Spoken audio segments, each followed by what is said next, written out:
Good day, everyone. So today we are going to discuss about the early quantum theory, wherein we are going to discuss how electron is discovered. So you will be able to know J.J. Thompson and Robert Millikan's experiment on how they discovered the properties of electrons. We will also discuss about duality of lights, which is also part of early quantum theory, okay?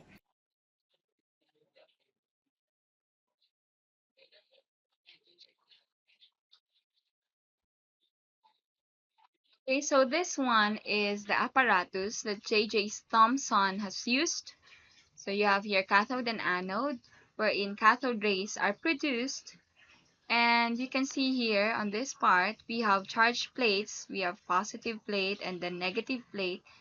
Then they will produce, if these are charged plates, if this is connected to a high voltage, so you can see here, it will produce electric fields. Okay? So this ray will be deflected upward, as you can see in the figure, because it will be attracted to the positive plate or positively charged plate. So we have here these coils will also produce magnetic field. Now, if there is only electric field and there's no magnetic field, the cathode ray will be deflected upward. But if there's only magnetic field, it will be deflected downward. So what will happen if there would be electric field and magnetic field and the forces are equal? Then it will not be deflected, but it will only travel through or on this straight path. Okay, so let me explain the concept or the mathematical concept behind the cathode ray tube used by J.J. Thompson. So he discovered that in 1897, wherein he was able to measure the ratio of the charge over its mass. Okay, so let's try to, I'll show you the equations. Now here is J.J. Thompson in 1897, and he was performing the experiment. Now, as future teachers, I would like to suggest that when you discuss, you also give time to discuss the physicists, the scientists behind a particular discovery, because they have worked hard for it. So to give them honor for their work, then you can just simply discuss it so that our students will also be aware of who discovered those particular theories and laws. Okay? So J.J. Thompson has this electron theory of matter. He discovered that there are tiny particles present inside an atom that is not actually atom, but there are smaller particles within the atom, and that is known today as electrons. Okay, so that is the discovery of J.J. Thompson. Now again, I'll show you the mathematical or concept behind it, or the calculation behind the J.J. Thompson's experiment.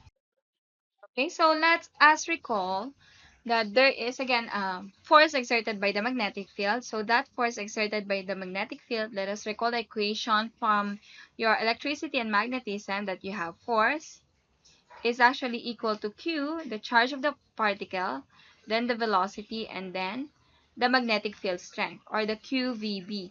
Now, in the situation in J.J. Thompson's experiment, we have here the force. If there is only magnetic field, so there's a force exerted by the magnetic field equal to this one, and then it will follow a curved path. So let's consider, since it will follow a curved path, it will be deflected, or it will be deflected downward as discussed before. So it will follow a curved path. So that means that force can actually be considered as the centripetal force, which will make an object move in circle. So we have here Q. Let's have Q as E because we are referring to electron. Okay, so again you have here the magnetic force. Since we have QVB, but the charge that we are referring to would be the electron. So you have electron E, the charge of electron EVB. So that is the force exerted by the magnetic field.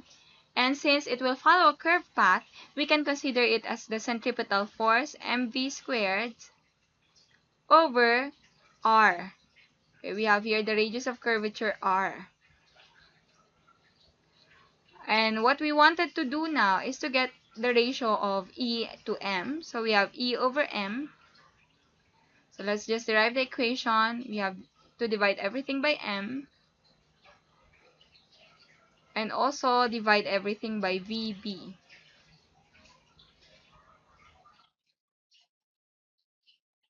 So you now have here the ratio of electron to the mass is equivalent to V squared.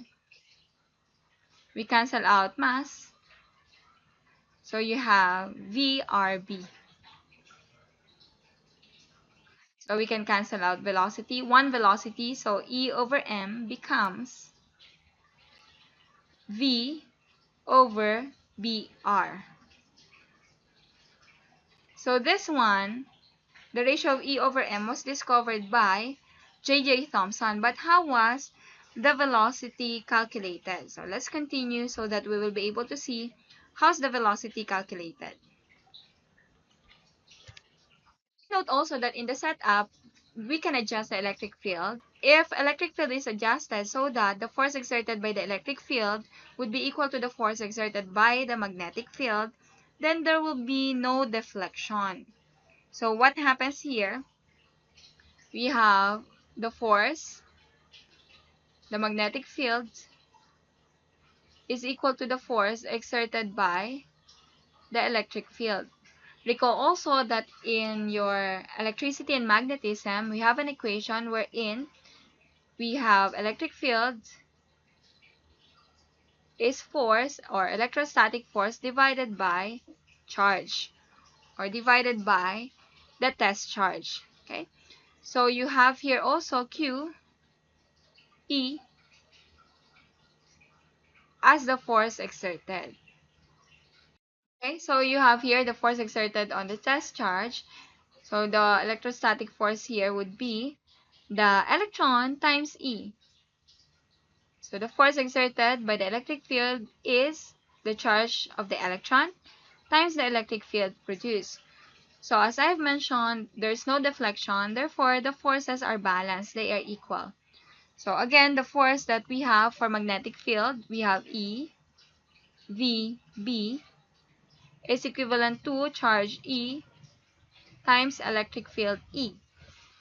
So we can now cancel out E. So the velocity, we can use this equation to get the velocity, which is E over B. Since E or electric field can be measured, and then you have magnetic field can also be measured, so we can get the velocity. So let's substitute this expression to the expression that we had. So let's write it down again.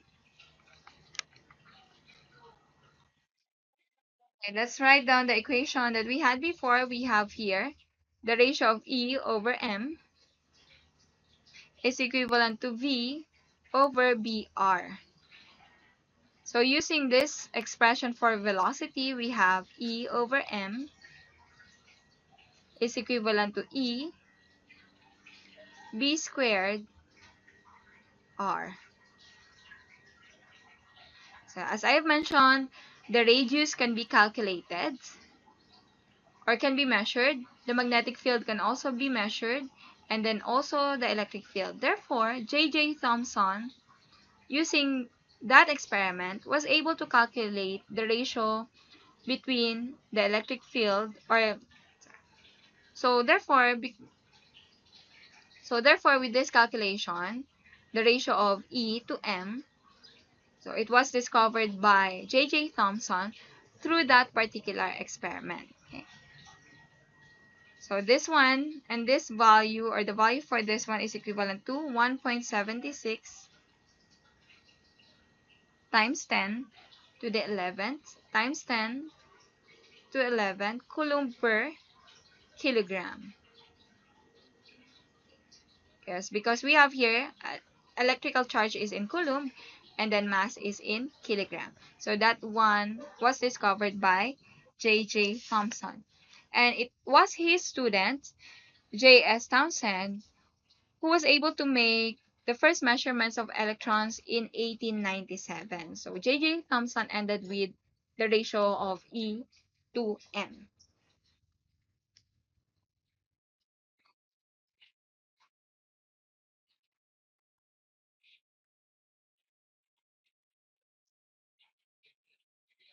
Okay, the next scientist who worked on the uh, charge of the electron was Robert Millikan with his experiment, this one, using oil spray, and then this was covered, and there is also a uniform electric field wherein the oil here is dropped, and then there is an electric field. Electric field is adjusted until the oil will be suspended on air. So the concept behind it is that the force exerted by the electric field would be equal to the gravitational force, so that it will be suspended in air. So that is the concept used by Robert Millikan. I'll show you the calculation. As I have mentioned, it is suspended in air. So the force exerted by the electric field is again QE. So where in Q is the charge, and then E is the electric field, and then the gravitational force is mg. So you have here, so here you have Q is equal to mg divided by the electric field E. So that will be the charge of the electron. He also calculated for the mass of the oil. So he was able to discover that the charge of the electron, so we have here Q, since it's a charge of an electron, it will be equal to E, is equivalent to 1.602 times 10 to negative 19 coulombs. And then they were also able to discover that the charge is actually quantized. So that means it's a multiple integers of 1.602 times 10 to negative 19 coulombs. There's no such charge as a 1/4 of this or 1/2 of this, no. They are whole numbers like multiples multiplied by 2, 3, and so on. And then also eventually the mass of the electron was also discovered. And then the mass of the electron is discovered to be, or is measured to be, 9.11 times 10 to negative 31 kilograms. Okay, so that is the discovery about electron. So it was J.J. Thompson, and then also Robert Millikan, and then J.S. Townsend. They have contributed in the discovery of the electron, or the measurements of the charge of the electron. Okay, the next thing that we are going to discuss would be the black body radiation. When we say black body, it is a material wherein it will absorb all the energies, it will absorb all the radiation or all the energies falling on it. So that is black body. Now you can see here, if we are going to decrease the temperature, this is in Kelvin.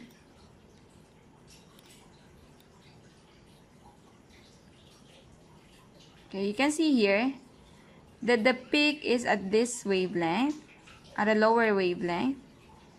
And then as we increase the temperature, so let's continue to increase this one, you can see that there is already movement to the visible range. So let's continue to increase it, let's say at 6,000 Kelvin. So you can see that the peak would already be at the visible range. So that is the black body radiation. So you can also observe here that there is a continuous energy, or there is a continuous spectrum of energy which is released by the black body radiation. As I have mentioned, there is a discovery known as Winslow, wherein the wavelength here is also related to the Kelvin temperature. So the product of the wavelength at the peak times the temperature is equivalent to 2.9 times 10 to the negative 3 meter Kelvin. So that is Wind's law.